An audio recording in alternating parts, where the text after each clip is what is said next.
As a spoiled automotive journalist, I drive a lot of fancy cars. The Kia Rio is not one of them. The subcompact Rio isn't filled with dazzling features, doesn't inspire envy in strangers, and it's not a pioneer of automotive technology, but it is cheap transportation. Judged as such, how does the Rio stack up? Much better than you'd think. To start, it drives surprisingly well. Moving at a brisk pace, vague on-center feel means frequent steering corrections at higher speeds. But at slower speeds or when cornering, the steering provides decent feedback and just the right amount of resistance. Sound effects included.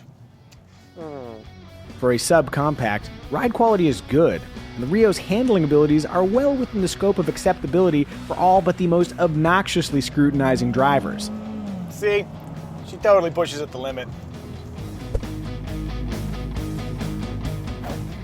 The Rio's 1.6-liter engine produces more noise than acceleration, but around town it moves just fine, and I'm not filled with fear when merging on the freeway, which is good because I need my fear for things like killer bees and the 4th season of Fuller House.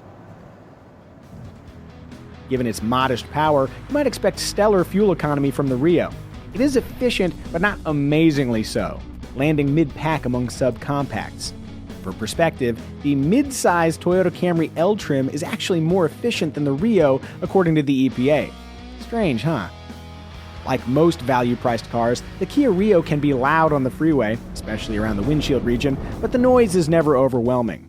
Beyond that, the Rio's small size makes parking easy, the brakes deliver surprisingly good bite and feedback, the automatic transmission shifts competently, responding to throttle inputs without delay, and the driver enjoys clear sightlines in all directions.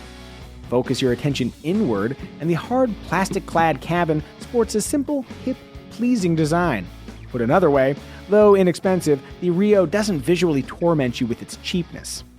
Up front, comparative spaciousness and a generally comfortable driving position make the Rio a more than agreeable commuter. Look at me, I'm commuting! Whoa! As you probably guessed, the rear seats are less welcoming. My head and knees barely clear, but they do clear. Thankfully, there's enough space under the front seat that my feet do not feel cramped, and the seat back is comfortably soft. As an average American male, I dubbed the Rio's rear quarters 100% inhabitable. Yay! We did it! Okay, the middle spot is less inhabitable, and cramming 3 aboard is just a bad idea. But once more, for the price, this ain't half bad. Oh, hey, boy. Same deal with the trunk. For a subcompact, 13.7 cubic feet is good, but what's more impressive is how it's finished. Oftentimes, car makers will cheap out in this area, but the plastics and the materials all feel pretty good. Primo trunking.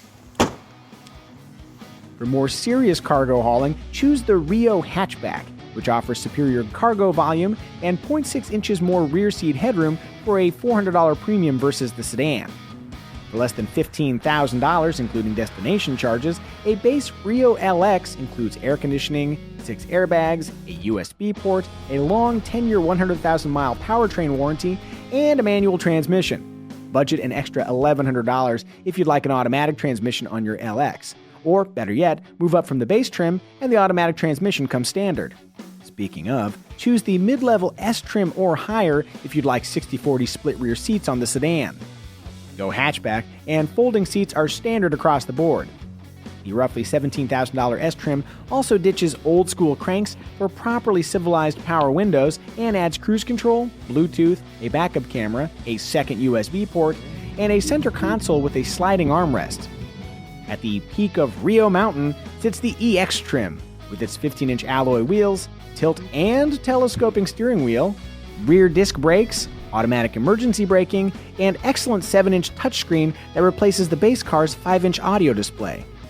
Once again, for a car this cheap, the Rio's Uvo 3 infotainment system works great.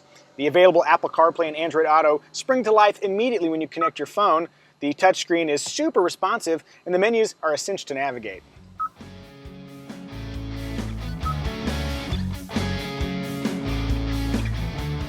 Spec a Rio EX sedan with leather accented seats, and the MSRP rings in a little less than $20,000.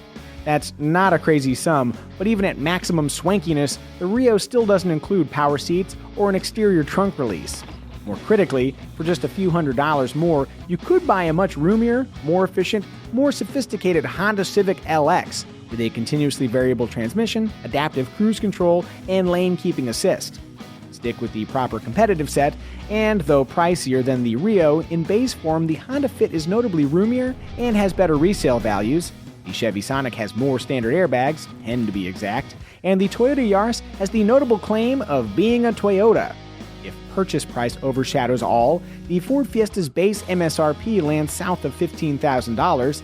The Nissan Versa sedan provides elemental travel for less than $13,000, and the Mitsubishi Mirage is also a car.